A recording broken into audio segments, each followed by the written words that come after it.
Year end అయిపోయిన తర్వాత మన బుక్స్ మనకి రిటర్న్ ఇస్తారు. అండ్ అలాగే ర్యాక్లో మన బ్యాగ్ అయితే ఉంటుంది. అందులో మనకి అక్కడ వేసుకునే స్లిప్పర్స్ అండ్ జాకెట్స్ అలాంటివి అక్కడ పెట్టుకొని ఉంటాం కదా.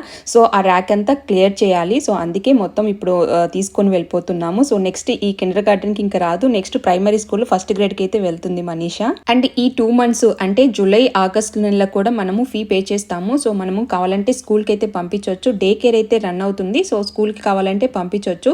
సో మేము ఎలాగో ఇండియా వెళ్తున్నాం కాబట్టి ఇంకా అన్ని క్లియర్ చేసుకొని వెళ్ళిపోతున్నాము. మనీషా వాళ్ళ క్లాస్ ఫొటోస్ అన్ని ఇక్కడ క్లాస్ రూమ్ బయట అయితే అన్ని స్టిక్ చేశారు. సో వీళ్ళు నెక్స్ట్ ఇయర్ ఇంకా మిస్ అయిపోతారు కదా. సో ప్రైమరీ స్కూల్ కి వెళ్తారని. సో అంటే నన్ను కొంతమంది అడిగారు సో పాప క్లాస్ లో ఇండియన్స్ ఉన్నారా అని. సో పాప క్లాస్ లో ఆల్మోస్ట్ 6 members ఇండియన్స్ ఉన్నారు. సో మిగతా వాళ్ళంతా అదర్ కంట్రీస్ నుంచి వచ్చిన వాళ్ళు. లాస్ట్ ఇయర్ క్లాస్ లో ఒకతే ఉన్నింది, వేరే కంట్రీ వాళ్ళు ఉన్నారు కదా, వాళ్ళతో కలవలేకపోయింది.